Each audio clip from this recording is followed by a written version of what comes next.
Shopify tips 5 things for success you must do. Hey guys, welcome back to the YouTube channel. Today I will be sharing with you my top 5 tips that you need to do to get started with getting successful sales on your Shopify store, to get more sales, to get people to visit your store, and what might be the things that are deterring people from visiting your store.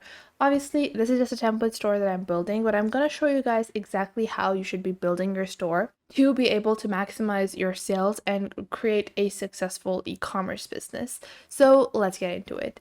Now, the first thing in any of this is homepage audit. Now, what do I mean by a homepage audit? Well, a homepage audit is basically you're going to review your homepage, and whatever you hear in terms of marketing or any other thing, any other kind of business platform, they always say they want to audit something.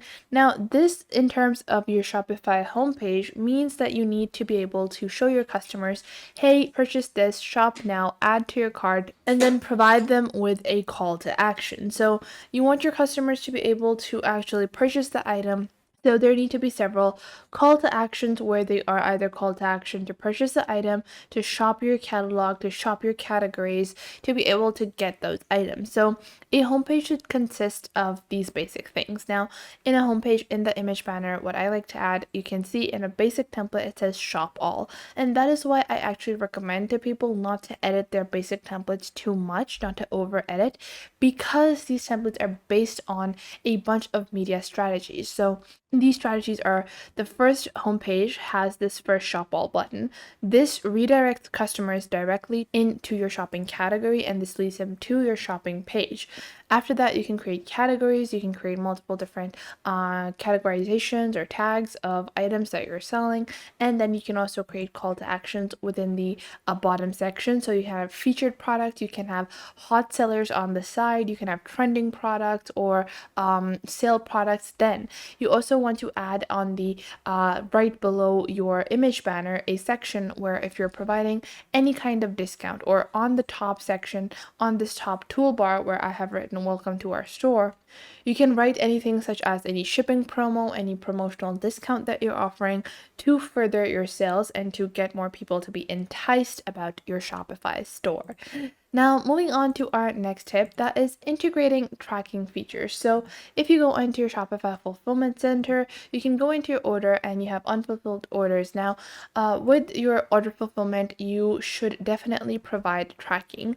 Now, the reason for this is not directly related to this, but it's actually because your customers need to feel reassured, and you can do a analysis of your own tracking and shipment system to make sure you're tracking what is going on in your Shopify store. So you can go into your analytics and you can see the total sales, the sessions, returning customers, average order values, a conversion rate, and then if you actually go into your orders, you actually have abandoned checkouts. Now, these are super important. You want to make sure that you go on ahead and use any email marketing tool or just basic emails to reach out to the customers that have abandoned their checkouts. The reason for this is because these were potential customers that were super close to purchasing your product and at the end moment chose not to do so. So the reason for this could be anywhere from a slow website to maybe budget issues. And if you reach back to these customers with maybe even a 5 to 10% discount,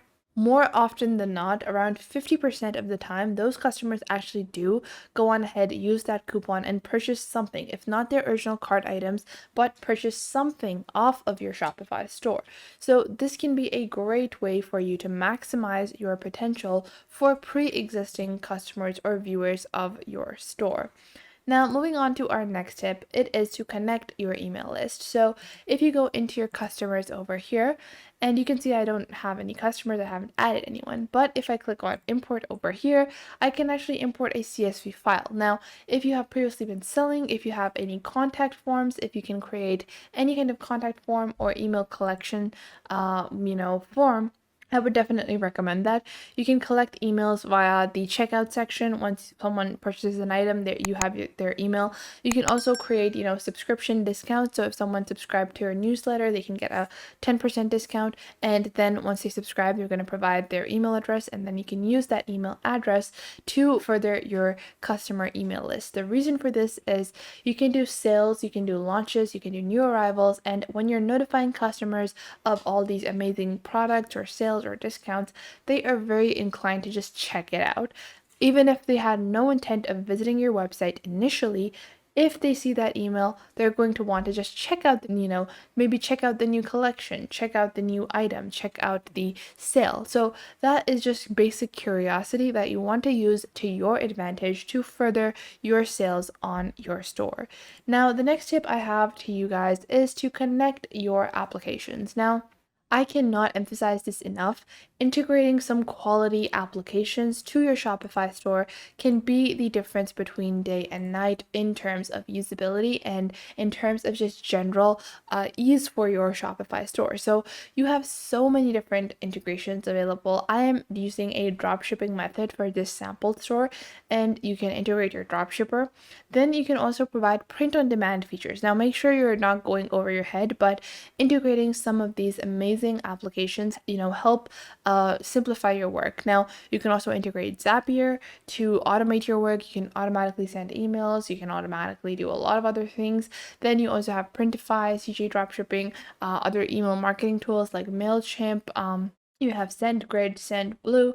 So all of these tools can be super helpful in terms of just simplifying and automating a lot of work, and then you can just manage the work because you want to be able to just do a bird's eye view and be able to see all the progress that you have made, browse and assess any areas that are not making progress, and then analyze the reasons for which that they are not making progress instead of having to, send out day-to-day emails about the customer's order confirmation. Now, after that, I have two more tips. So these two tips are testing your store's mobile settings. Now, a lot of people are building their store on their, laptop, computer, PC. Let's say this product looks amazing on PC, but if I open this on my phone, maybe the images are squashed, the text is squashed, the add to cart button is difficult to find. So make sure you always check on your phone to see how your Shopify store is looking. If it's not looking good, you need to improve the phone section because a lot of customers are browsing through the internet on their phone, on Instagram or any other platform, and then when they click on the Shop Now button and it leads to this store where they can't find the checkout, they can't find the color or sizes, then they're going to pretty much close it immediately and never visit again. So it's very important that you make sure the mobile version is just as easy to use. Now, the last tip I have for you guys is to add all your policies to the footer of your website. Now, this is super helpful. The reason for this is if a customer is looking for a answer, then they want to get it as soon as possible. In the footer of your website, all of your basic policies, shipping, returns, payments, all that can be added. It's a simple section. It doesn't need to be super prominent, but it's available and it's easy to access for your customers. So if you're going to integrate your policies in your FAQ page or contact us or about page, make sure you also add them to the footer just so it's easier for customers to find it and easily accessible when they are placing orders or trying to, assess whether or not they want to purchase with you. So I hope you guys found these tips helpful. Make sure to leave a like and subscribe to the YouTube channel, and I will catch you guys in the next video.